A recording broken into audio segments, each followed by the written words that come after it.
This video contains images and content generated or assisted by artificial intelligence. They judged her by her hoodie. They judged her by her skin. And when the flight crew of Flight 402 decided to handcuff 19-year-old Lakota Vance for stealing a first-class seat, they didn't just break protocol. They broke the wrong girl. As the handcuffs tightened and Lakota's vision faded to black, the crew had no idea that the man pulling up to the jet bridge in a black SUV wasn't just a concerned parent. He was the man who signed their paychecks, and he was about to turn their world upside down. The rain lashed against the reinforced glass of JFK's Terminal 4, mimicking the storm that was brewing inside Lakota Vance's chest. At 19, Lakota had just finished her sophomore finals at Stanford. She hadn't slept in 36 hours. Her eyes were heavy, framed by dark circles, and her attire, an oversized heather gray Stanford hoodie, baggy sweatpants, and worn-out Converse, screamed exhausted student, not heiress to a logistics empire. She adjusted the straps of her battered backpack. It was an old thing, covered in pins from debate club and robotics championships, a stark contrast to the sleek Louis Vuitton rollers gliding across the polished floor around her. Boarding Group 1, First Class and Diamond Medallion members, you are welcome to board, the gate agent announced, her voice crackling slightly over the PA system. Lakota stood up. She just wanted to sleep.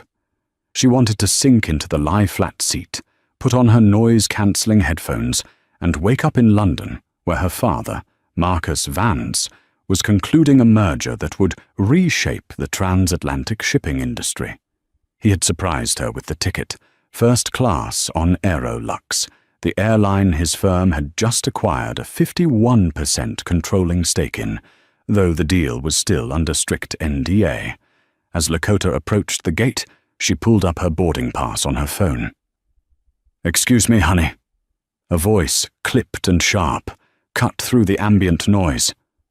Lakota looked up.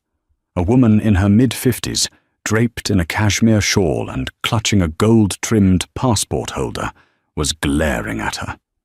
Behind her stood a man who looked like he measured his self-worth by the knot in his tie.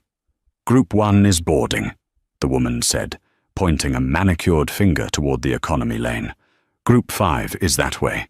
You're blocking the lane for the actual first-class passengers." Lakota blinked, too tired to muster a sharp retort. "I know. I'm in Group 1. The woman let out a dry, incredulous laugh. "Sure you are. And I'm the Queen of England. Just move, sweetie. Don't make a scene." Lakota ignored her and stepped up to the scanner. The gate agent, a young man named Kevin, who looked equally tired, didn't even look up as he scanned her phone. Beep. Green light. "Welcome aboard, Ms. Vance," Kevin mumbled. Lakota walked down the jet bridge, feeling the woman's eyes burning a hole in her back. She hoped the flight crew would be more welcoming. She was wrong. Stepping onto the plane, Lakota turned left. The first-class cabin of the Aerolux 787 was a sanctuary of soft beige leather and ambient lighting. She found seat 1A, the prime spot. She tossed her backpack into the overhead bin and collapsed into the seat, pulling her hood up to shield her eyes from the cabin lights. "Excuse me?" The voice was closer this time, freezing. Lakota pulled her hood back. Standing over her was the chief purser. Her name tag read Linda. Her blonde hair was sprayed into a helmet of perfection. Her uniform was immaculate, and her smile didn't reach her eyes. It was a smile that bared teeth rather than welcomed guests. "Can I see your boarding pass, please?" Linda asked. It wasn't a request. It was a demand. "I just scanned it at the gate," Lakota said, her voice raspy from exhaustion.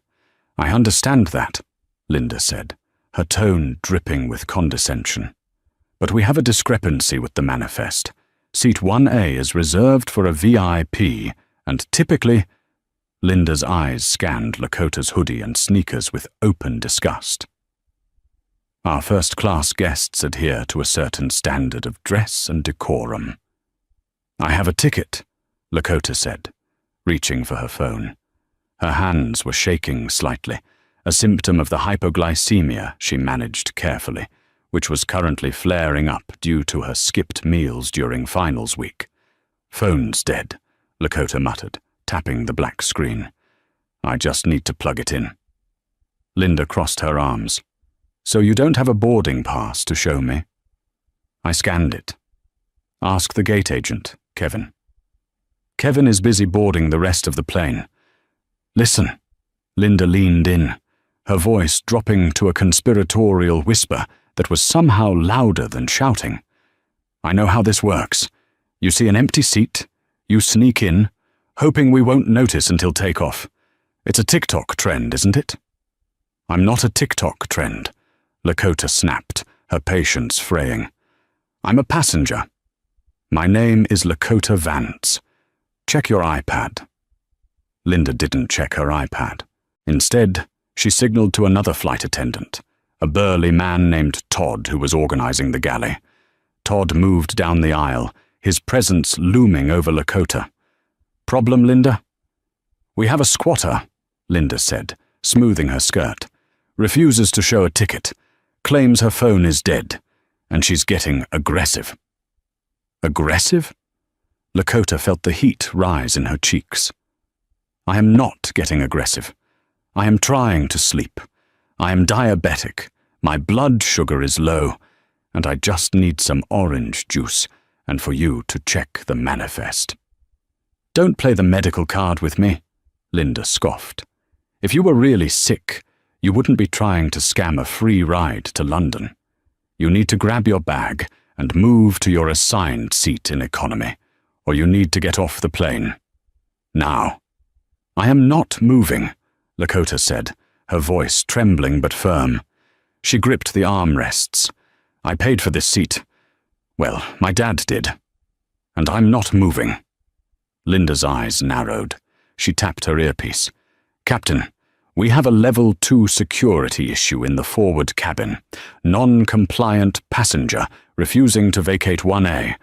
Requesting LEOs, law enforcement officers, to the gate immediately. Lakota's heart hammered against her ribs. This wasn't happening. It couldn't be happening. The boarding process stopped. A hush fell over the first-class cabin. The wealthy couple from the gate, the woman with the shawl, were now seated in 2A and 2B. They watched with gleeful fascination, like spectators at a gladiator match. It's always the same people, the woman in the shawl whispered loudly to her husband. No respect for rules. Lakota closed her eyes, trying to control her breathing. Just wait for the police, she told herself. They'll check the system. They'll see I'm right. Linda will apologize. 5 minutes later, the heavy thud of boots echoed on the jet bridge. 2 officers from the Port Authority boarded. The lead officer, whose badge identified him as Sergeant Kowalski, looked like he had already had a long day. He was followed by a younger, nervous-looking rookie. What's the problem? Kowalski asked, his hand resting casually near his belt. Linda stepped forward, transforming instantly from aggressive to victim. She clasped her hands together. Officer, thank God you're here. This passenger snuck past the gate agent, stole a first-class seat, and when I asked for her ticket, she became belligerent. She threatened me. I did not threaten you, Lakota cried out, unbuckling her seatbelt to stand up. Sit down, Kowalski barked, pointing a finger at her. Do not move. Lakota froze, sinking back into the leather. Sir, please, just check the manifest. My name is Lakota Vance. Seat 1A. Kowalski looked at Linda. Did you check the manifest? Linda lied without blinking. I did. Seat 1A is listed as open on my preliminary list. She's not on it. She's likely a standby from Group 5 who tried her luck. It was a lie. Linda hadn't refreshed her iPad since the gate finalized the upgrades. If she had, she would have seen Vance, M listed clearly. But Linda wasn't interested in truth. She was interested in asserting dominance over a girl she had decided didn't belong in her cabin. "Mom," Kowalski said, turning his bulk toward Lakota. "You are trespassing on a federal aircraft. I'm going to ask you once to retrieve your belongings and exit the aircraft voluntarily. If you don't, I will remove you." "I can't leave," Lakota said, tears pricking her eyes. "My dad is waiting for me in London. Please just let me charge my phone. I can prove it." "We don't have time for this," the woman in 2A shouted. "We have a connection to make. Get her off." The pressure in the cabin was suffocating. The air felt thin. Lakota's vision began to swim. The hypoglycemia was getting worse. She reached into her pocket for a glucose gel she kept for emergencies. "Gun!" Todd shouted from the galley. "She's reaching for something." Kowalski didn't hesitate. He lunged forward, grabbing Lakota by the wrist and wrenching her arm behind her back. "Ow! You're hurting me!" Lakota screamed. The pain was sharp and immediate, shooting up her shoulder. "Stop resisting!" Kowalski yelled, slamming her chest against the seat back. "Give me your other hand." I'm just..." Lakota gasped, the air knocked out of her. "It's sugar! I'm diabetic!" "Shut up!" Kowalski snapped the handcuffs onto her wrists. He tightened them aggressively. Click, click, click, until the metal bit deep into the soft tissue of her wrists. "Get her up," Kowalski ordered the rookie. They hauled Lakota out of the seat. She was limp, her legs feeling like jelly. The cabin spun. The faces of the other passengers were a blur of judgment and indifference. Someone was filming with their phone. "You're making a mistake," Lakota whispered, her speech slurring. "My dad?" Yeah, we know. Your dad's the mayor, or the president," Kowalski mocked her, pushing her toward the aircraft door. "Let's go. We're taking you to the holding cell for processing. Assault on a flight crew, trespassing, resisting arrest." They dragged her onto the jet bridge. The cold, damp air hit her face, but it didn't help. The world was tilting. The pain in her wrists was excruciating, cutting off circulation. "Please," Lakota mumbled. "Too tight. Can't breathe." "Save it for the judge," Linda said, standing at the aircraft door, arms crossed, watching the show with a satisfied smirk. "And officer? Make sure she's banned from Aerolux. We don't need trash like that in the sky." Kowalski pushed Lakota against the corrugated metal wall of the jet bridge. "Stay here. Rookie, watch her. I need to get the statement from the flight attendant." Kowalski went back inside the plane to flirt with Linda and get the paperwork signed. The rookie, Officer Miller, looked at Lakota. She was sliding down the wall. Her skin had turned a terrifying shade of ashy gray. Sweat beaded on her forehead despite the cold. "Hey," Miller said, looking concerned. "You okay?" Lakota couldn't answer. The black edges of her vision were closing in. Her brain was screaming for glucose. The tight handcuffs were pinching a nerve, sending waves of nausea through her body. "My bag," she wheezed. "Sugar. You want your bag?" Miller looked around. "Sergeant Kowalski has it inside." Lakota's head lolled forward. The darkness took her. She slumped sideways, hitting the floor of the jet bridge with a dull thud. She was out cold, handcuffed, lying on the dirty industrial carpet of the bridge, while 10 feet away, Linda was laughing at a joke the sergeant made. Inside the cockpit of Flight 402, Captain James Sterling, no relation to the passengers, was growing impatient. He checked his watch. They were 12 minutes past pushback time. "What is the hold-up back there?" he asked his first officer. "Tower is going to pull our slot if we don't move." "Purser says they just removed a disruptive passenger. Police are finishing up the paperwork," the first officer replied. Suddenly, the AR system, the digital link between the plane and the airline's operations center, pinged loudly. Then it pinged again, and again, a continuous stream of urgent messages. Captain Sterling looked at the screen and frowned. MSG. Stop pushback. Immediate. MSG. Ground stop flight 402. MSG. CEO Vance en route to aircraft. MSG. Do not close doors. What on earth? Sterling muttered. CEO Vance? As in Marcus Vance? The guy who just bought us? He looked out the side window. Down on the tarmac, a scene was unfolding that made his blood run cold. A cavalcade of 3 black SUVs had just breached the perimeter fence, something that never happened without massive security clearance.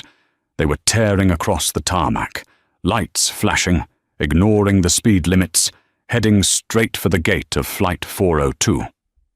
Tower, this is Aerolux 402. We have unauthorized vehicles approaching the aircraft, Sterling radioed, his voice tense. Aerolux 402, Tower. Be advised, those are authorized. That is a code red priority escort. Operations has ordered you to hold position. Do not, I repeat, do not, retract the jet bridge. On the jet bridge, Officer Miller was panicking. Lakota wasn't moving. Sarge! Sarge! Miller yelled into the plane. She's not waking up! Kowalski rolled his eyes, stepping back out of the plane. It's an act, Miller. They always play dead when they get caught. Get her up. No, Sarge, she's cold. Really cold. Kowalski walked over and nudged Lakota with his boot. Hey, wake up. Nothing. At that moment, the door from the terminal to the jet bridge, the one usually locked, burst open. But it wasn't airport security. It was a man in a bespoke navy suit, sprinting so fast he almost slipped on the metal flooring. He was followed by 2 massive men in earpieces and the airport duty manager, who looked like he was about to have a heart attack. The man in the suit was Marcus Vance, and the look on his face was one of pure, unadulterated terror mixed with a fury that could burn cities. He saw the scene. His daughter, crumpled on the floor like a discarded wrapper, hands cuffed behind her back, unconscious. Lakota! The scream that tore from Marcus's throat was primal. He didn't just run. He collided with the space between them. Kowalski stepped in front of him, hand going to his holster. Back off, sir. This is a crime scene. One of Marcus's bodyguards moved faster than humanly possible, intercepting Kowalski's arm and pinning it to his side without breaking stride. Marcus ignored the cop entirely and dropped to his knees beside his daughter. Lakota! Lakota, baby! Can you hear me? Marcus's hands hovered over her face, trembling. He saw the handcuffs cutting into her skin, the purple bruising already forming. He saw the grey pallor of her face. He looked up at Kowalski. The look in Marcus Vance's eyes made the sergeant step back. It wasn't just anger. It was the promise of destruction. Unlock these, Marcus said. His voice was quiet, deadly calm. Now. I can't, Kowalski stammered, his bravado crumbling as he realized the duty manager was standing there, pale as a ghost. She's a suspect. She assaulted a... Unlock them, Marcus roared, the sound echoing down the tunnel. The duty manager stepped forward. Officer Kowalski, do it. Now. That is Marcus Vance. He owns this airline. And that is his daughter. Kowalski's face went white. He fumbled for his keys. His hands shook so badly he dropped them once before managing to unlock the cuffs. As the metal clicked open, Lakota's arms flopped lifelessly to her sides. Marcus rubbed her wrists, checking for a pulse. She's diabetic, Marcus shouted at his security team. Get the kit, now! One of the bodyguards ripped open a medical bag. Marcus grabbed the glucose gel and rubbed it into Lakota's gums, praying for a response. Come on, baby, come on, he whispered, tears streaming down his face. He looked up at the plane door. Linda was standing there, hand over her mouth, her eyes wide with a dawning, horrific realization. Marcus locked eyes with her. You, he said. Linda took a step back, retreating into the cabin. "Don't you dare move," Marcus said, standing up and lifting his unconscious daughter into his arms. He turned to the duty manager. "Get the paramedics, now, and tell the pilot to kill the engines. No one gets off that plane. No one." He carried Lakota toward the terminal, his suit stained with the dirt from the floor. "I want the names of everyone involved," he said, over his shoulder to his head of security. "The flight attendant, the gate agent, these officers, everyone. Freeze the crew, ground the plane. Nobody leaves until I say so." The world was a blur of shouting and sirens.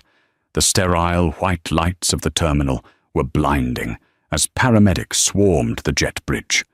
"Blood sugar is 32! She's crashing!" a paramedic shouted, reading the glucometer. "We need an IV line, D50, stat!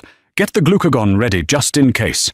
Marcus Vance, a man who controlled billions of dollars in assets and negotiated treaties with foreign governments, felt entirely useless.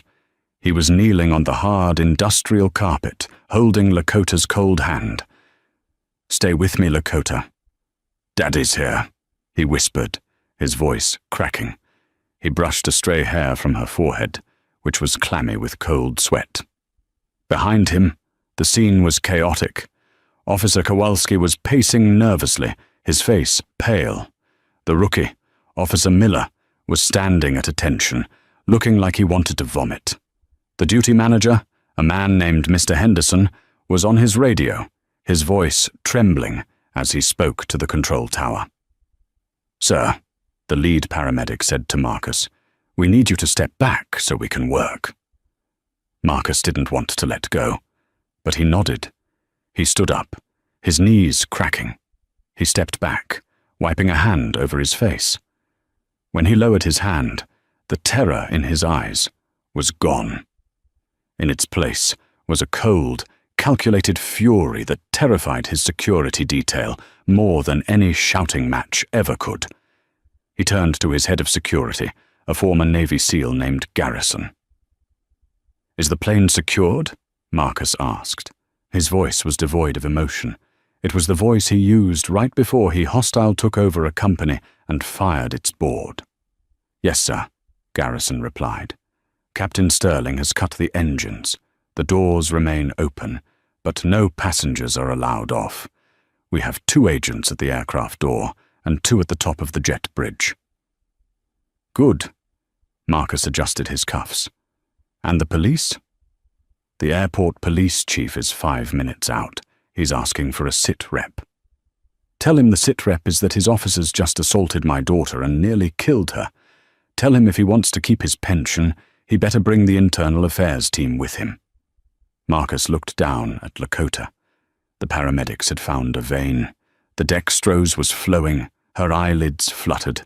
A low moan escaped her lips. "Dad!" she rasped, her voice barely a whisper. Marcus dropped to his knees again, instantly. "I'm here, sweetie, I'm right here."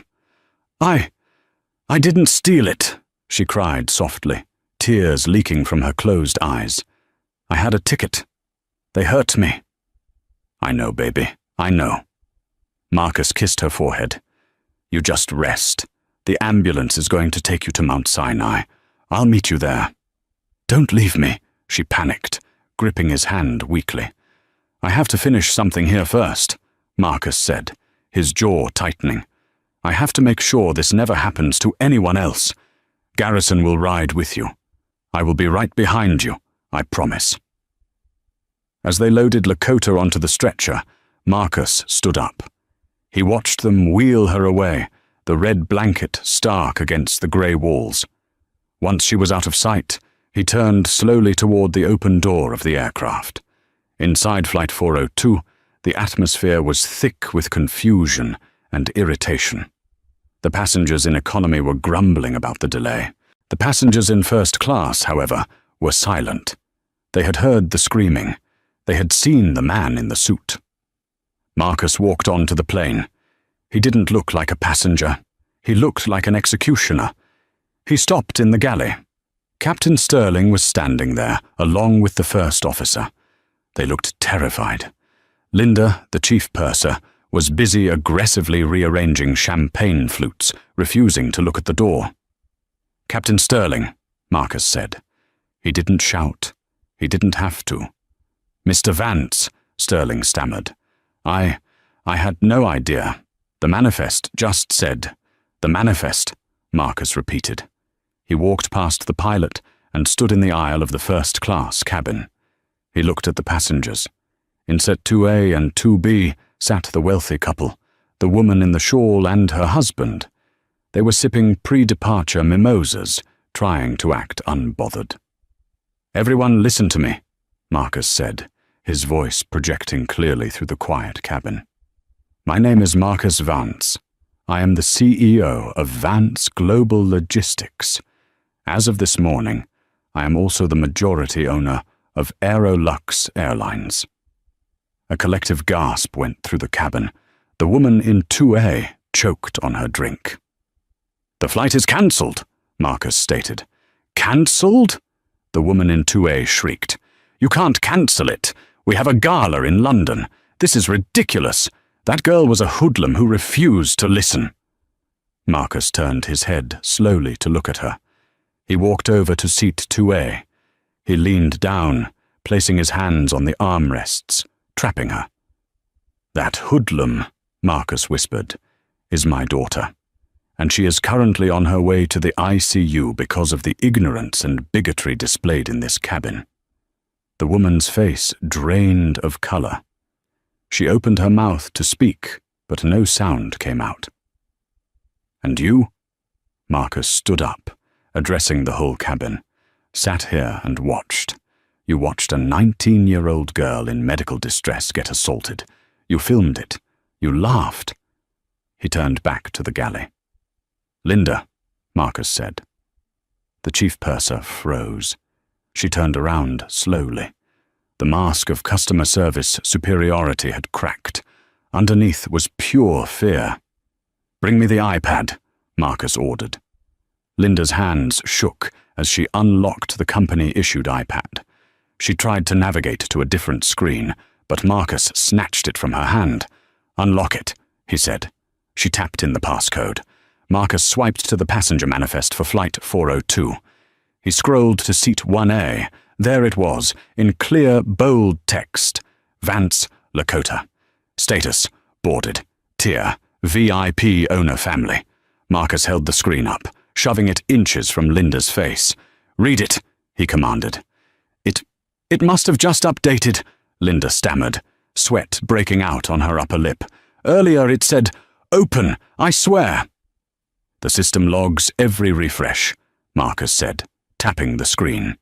"You haven't refreshed this page since 4 p.m.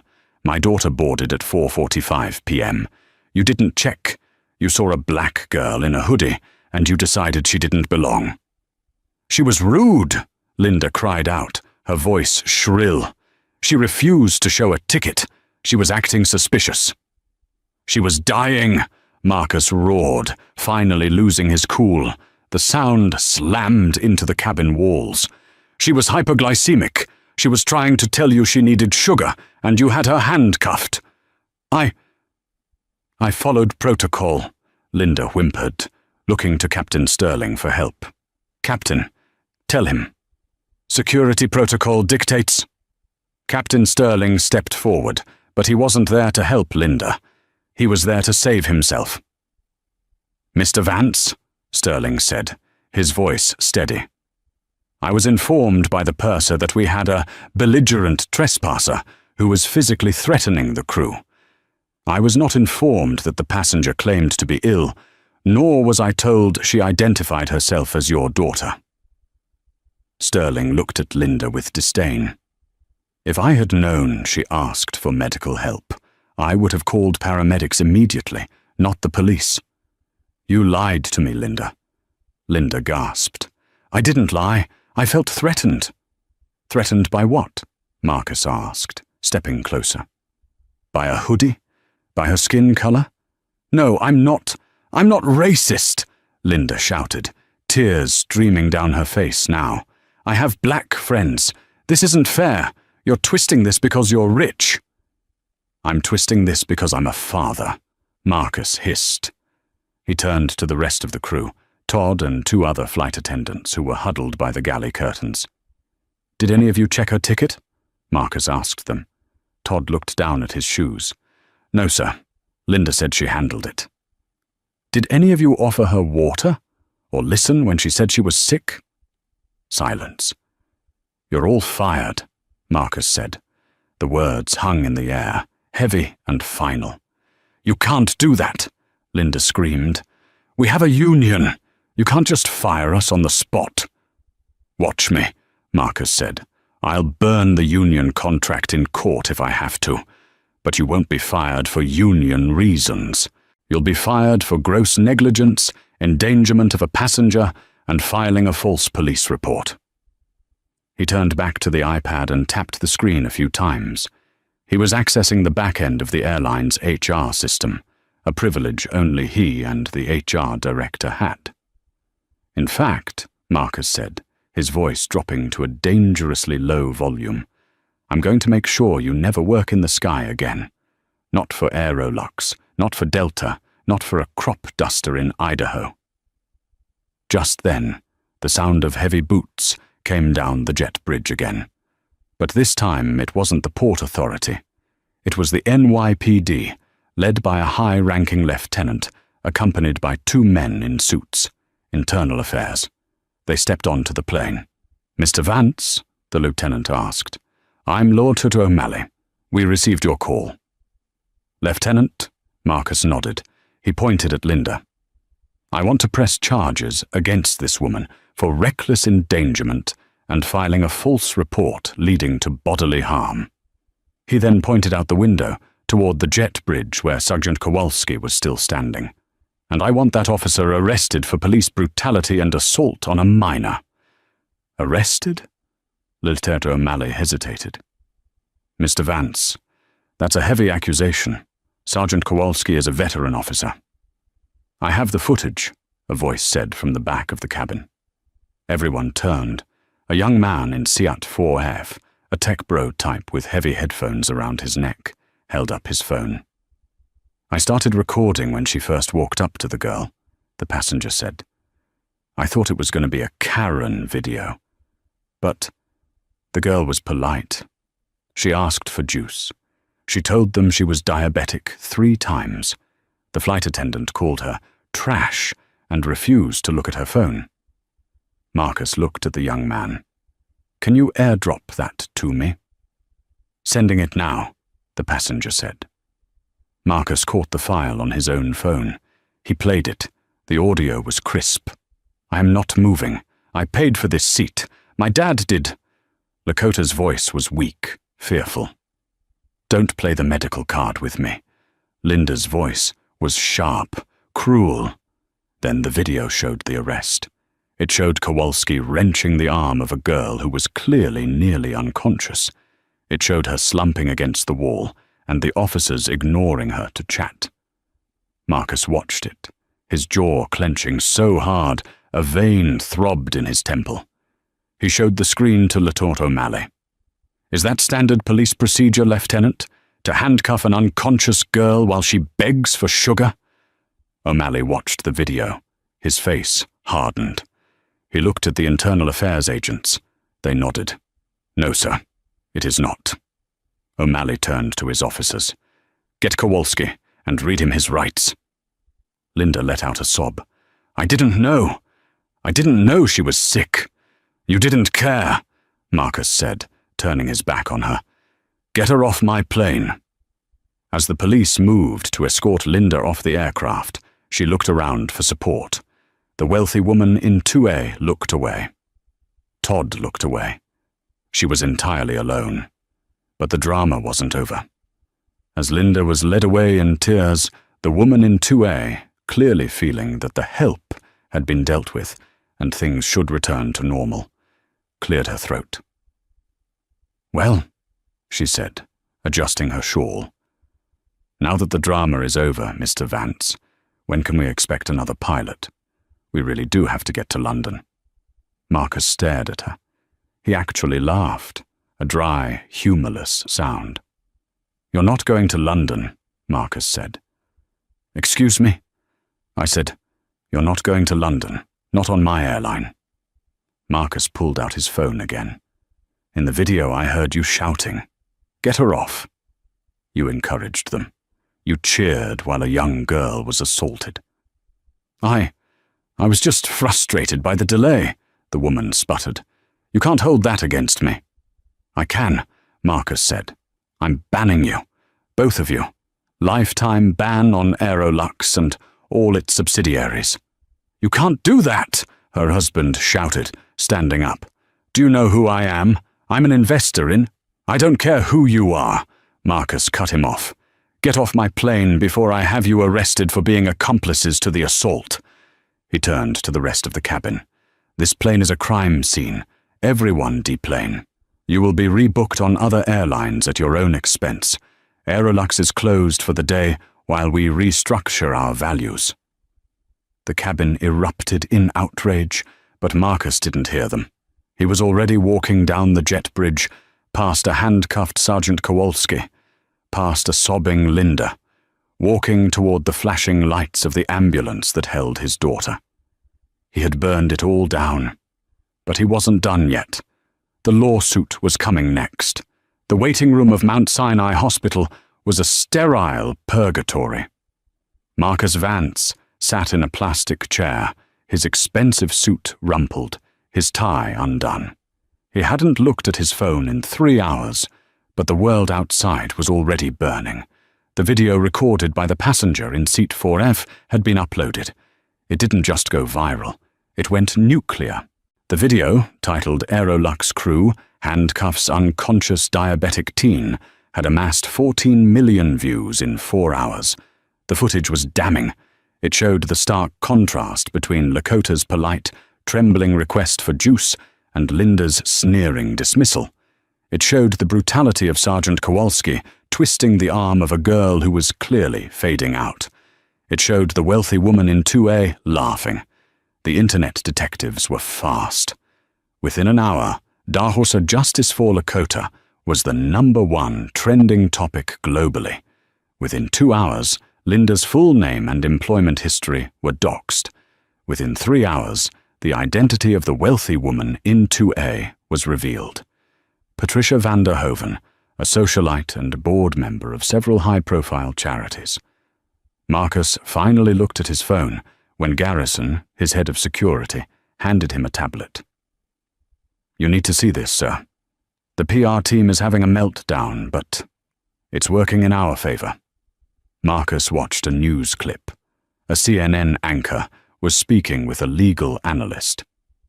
"This is the most egregious case of profiling and negligence we've seen in the aviation industry this decade," the analyst was saying. "The fact that the victim is the new owner's daughter adds a Shakespearean layer of irony. But make no mistake, if this happened to a regular person, they would be in jail or dead. Marcus Vance's reaction is being hailed as heroic by social media." A nurse stepped out. "Mr. Vance, she's awake." Marcus dropped the tablet and rushed into the room. Lakota looked small in the hospital bed, hooked up to IVs and monitors. Her wrists were heavily bandaged where the handcuffs had torn the skin. "Hey, Dad," she whispered. "Hey, baby." Marcus sat down, taking her hand gently. "How do you feel?" "Like I got hit by a truck," she smiled weakly. Did I ruin your merger?" "The merger?" Marcus laughed, a sound of pure relief. "Lakota, I shut down the airline. I don't care about the merger. I care about you." He paused, his face growing serious. "I need to tell you something. The police, they want a statement. And the lawyers for the airline union are already trying to spin this. They're saying you were non-compliant before the video started." Lakota's eyes filled with tears. "I wasn't. I swear." "I know you weren't," Marcus said fiercely, "and we're going to prove it. But it's going to be a fight. Are you up for it?" Lakota looked at her bandaged wrists. She thought about the cold metal, the humiliation, the way Linda had looked at her like she was dirt. "I want them to pay," Lakota said softly. "Not money. I want them to know they can't do this to people." "They will," Marcus promised. "Hard." The fall of Linda. 3 days later, Linda sat in a conference room. She wasn't wearing her uniform. She was wearing a grey suit, flanked by 2 union representatives. Across the table sat Marcus Vance, his battalion of lawyers, and the HR director.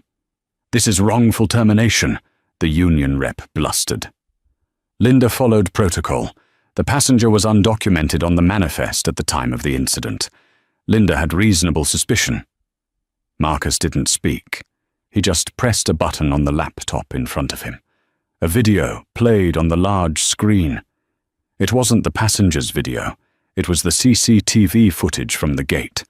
It showed Lakota scanning her phone. The green light flashed. It showed Kevin, the gate agent, nodding her through.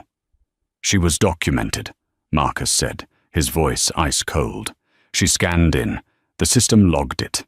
Linda didn't refresh her iPad because she was too busy drinking coffee in the galley. We have the timestamp of her last refresh, 4:02 p.m. Boarding started at 4:30 p.m.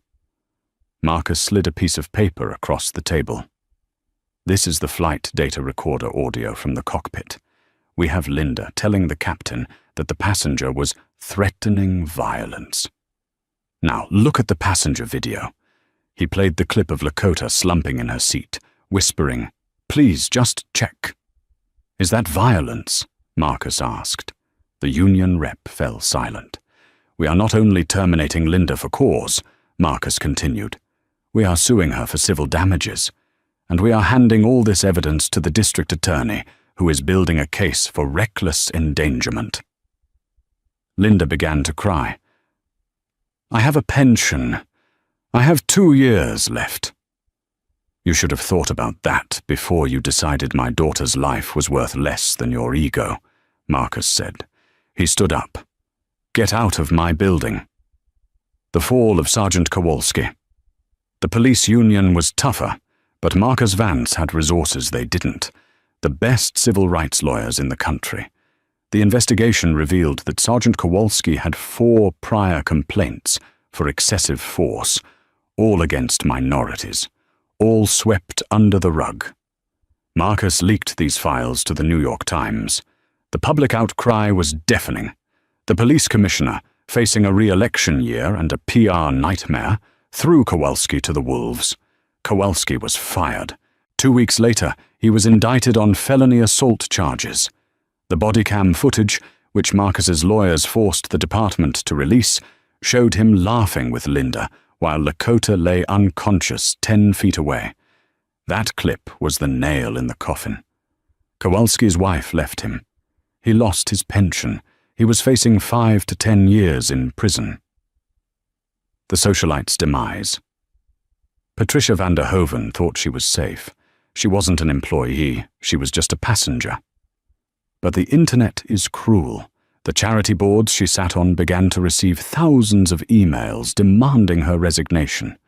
A video surfaced of her screaming at a waiter a year prior, solidifying her reputation as a monster.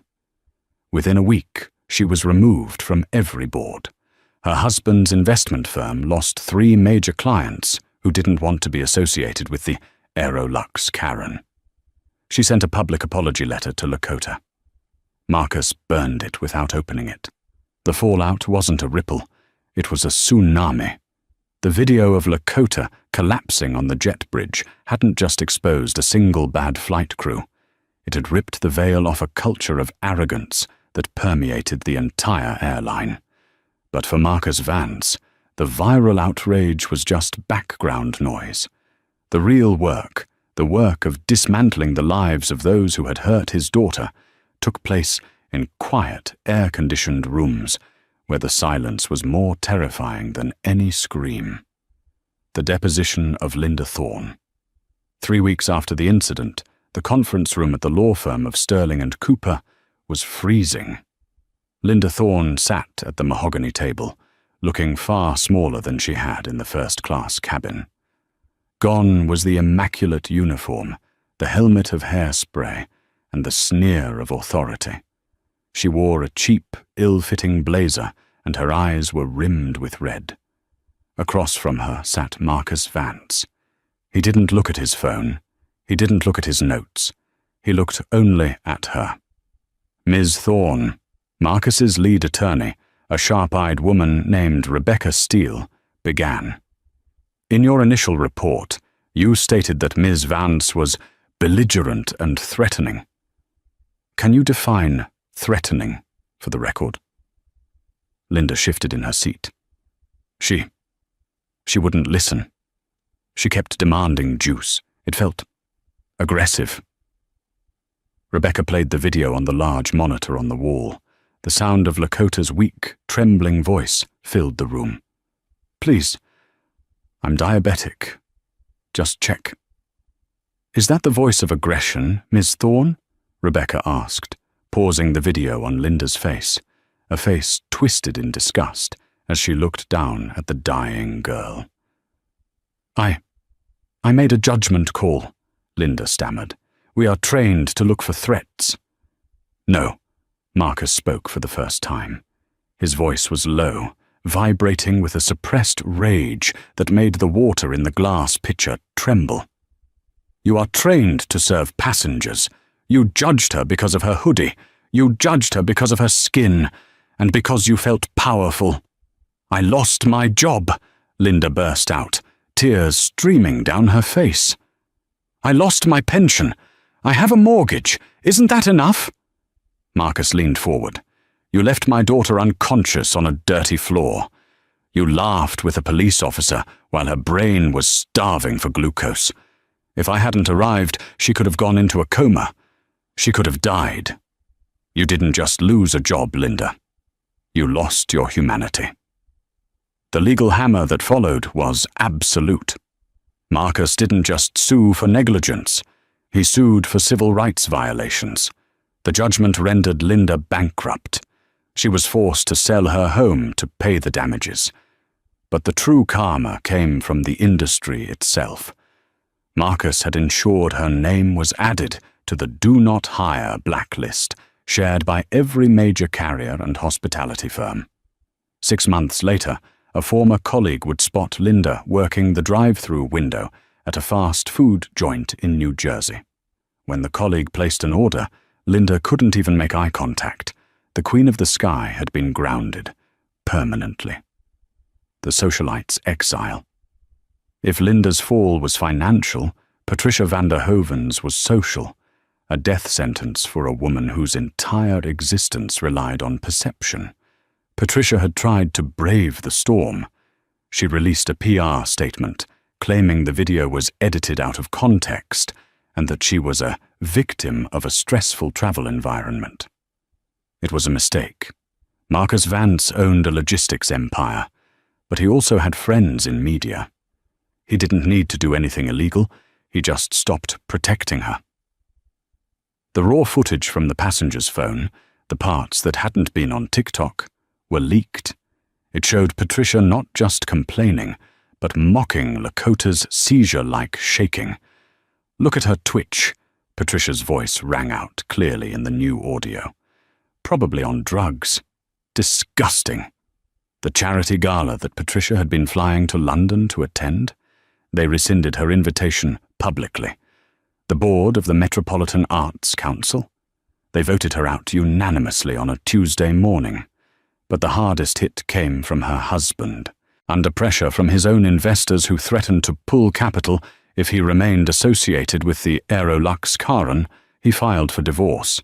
He cited irreconcilable differences and, more importantly, a violation of their prenuptial agreement regarding public reputational damage. Patricia was left with a fraction of her wealth and 0 friends. She was last seen in a small town in Connecticut, living in a rented condo, hiding from the cameras that no longer cared enough to follow her. The law enforcer's cage sergeant Kowalski thought the Brotherhood of the Badge would protect him. He was wrong. The video was too damning, and the political pressure Marcus exerted was too heavy. The Internal Affairs investigation was swift.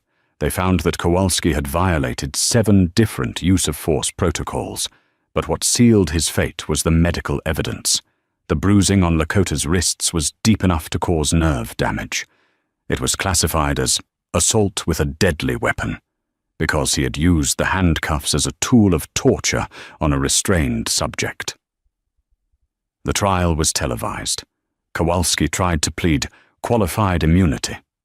The judge, looking at the photos of a 19-year-old girl's battered wrists, denied the motion. Kowalski was sentenced to 6 years in state prison. On the day of the sentencing, Marcus sat in the back row. He didn't smile. He just nodded at the prosecutor. Justice wasn't about happiness. It was about balance. The scales had been reset. The Lakota Protocol. While the lawyers dismantled the villains, Marcus Vance dismantled the airline. He fired the entire executive board of Aerolux. He stood in front of the remaining shareholders and delivered a speech that would become legendary in the business world. "We focused on luxury," Marcus told them, pacing the stage. "We sold champagne and lie-flat seats, but we forgot the most basic luxury of all, safety. If a passenger can die of a treatable medical condition in seat 1A while the crew watches, we are not an airline. We are a flying coffin." He unveiled the Lakota Protocol. It wasn't just a memo, it was a complete overhaul of the operating system. 1. Medical alerts. Every passenger manifest now had a mandatory medical flag column. If a passenger checked diabetic, epileptic, or severe allergy, their seat on the flight attendant's iPad would pulse red throughout the flight. 2. The listen first rule. Crew members were stripped of the authority to use physical restraints without first consulting a ground-based medical doctor via satellite link, unless there was an active weapon involved. 3. Mandatory kits. Every galley was stocked with Vance kits, high-dose glucose gel, EpiPens, and automated blood pressure cuffs. "This will cost us $50 million to implement," the CFO had warned. "It will cost us our soul if we don't," Marcus had replied. The return to the sky. 8 months after the incident, the scars on Lakota's wrists had faded to thin white lines, but the mental scars were still healing. She hadn't stepped foot in an airport since that day. The sound of jet engines triggered panic attacks, but Lakota Vance was her father's daughter. She refused to be grounded forever. "You don't have to do this today," Marcus said softly. They were standing in the VIP lounge of JFK, looking out at the tarmac. The rain was lashing against the glass, just like it had been on that day. Lakota adjusted the sleeves of her blazer. She touched the gold medical alert bracelet on her wrist. "If I don't do it now, Dad, I never will. Besides, I have to see if it's real. If the changes are real." "They're real," Marcus promised. They walked to the gate. This time there was no sneering gate agent. The young woman at the counter smiled, but more importantly, her eyes flicked to her screen and widened slightly. "Ms. Vance," she said professionally, "I see here you have a medical alert for type 1 diabetes. Would you like to pre-board to get settled? And do you need us to store any insulin in the galley fridge?" Lakota froze. It was such a simple question. "Do you need us to store any insulin?" 8 months ago, she had been handcuffed for asking for juice. Today, she was being treated like a human being with a medical history. "Yes," Lakota choked out, her voice thick with emotion. That would be great. Thank you." They boarded the plane. It was a new Aerolux flagship jet. As Lakota stepped onto the aircraft, she braced herself for the wave of anxiety. She looked at seat 1A. Standing there was the new chief purser, a man named David. He didn't look at her clothes. He looked at her eyes. "Welcome aboard, Lakota," David said gently. He held out a small basket. Inside was a bottle of water, a pack of glucose tablets, and a card that listed the flight time. "We've been briefed on your condition. I'll be checking in on you every 30 minutes. Just a quick thumbs up. If you need anything at all, you press this button, and I will be here in 10 seconds. Lakota took the basket. Her hands were shaking, but not from low blood sugar. From relief. She sat down in 1A. The leather felt the same, but the atmosphere was entirely different. The air didn't feel thin anymore. It felt safe. Marcus sat in 1B. He watched his daughter carefully. He saw her shoulders drop. He saw the tension leave her jaw. "We did good, Dad," she whispered, buckling her belt. Marcus reached across the aisle and squeezed her hand. "No, sweetheart. You did good. You survived. And because you survived, the girl in 4C who has a peanut allergy is going to be safe today. The old man in 12F with the heart condition is going to be safe today." The plane pushed back. The engines roared to life, a sound of power, of journey, of moving forward. As the jet lifted off the runway, piercing through the storm clouds and breaking into the brilliant, blinding sunshine above, Lakota looked out the window. The grey city was falling away beneath them. The prison of that jet bridge was in the past. She pulled out her phone and snapped a photo of the clouds. She posted it to her Instagram with a simple caption, "Turbulence ends. The sky is open." The Lakota Protocol. Down below, in the city they left behind, the system was changed. The bad actors were gone. And up here, at 30,000 feet, Lakota Vance finally closed her eyes and slept. And that is the story of Flight 402. It's a story that reminds us that sometimes the most powerful person in the room isn't the one with the loudest voice or the shiny badge. It's the one with the truth. Lakota Vance endured a nightmare that no one should ever face. But her pain became the catalyst for a revolution in the sky. Linda, Patricia, and Sergeant Kowalski learned the hard way that when you strip someone of their dignity, you eventually strip yourself of your own future. They thought they were punching down, but they were actually digging their own graves. I want to leave you with this thought. The next time you see someone struggling in a public place, whether they're in a hoodie or a suit, remember that you don't know their story. You don't know if they're fighting a medical battle, a personal tragedy, or just a really bad day. Be the person who asks, "Are you okay?" instead of the person who calls security.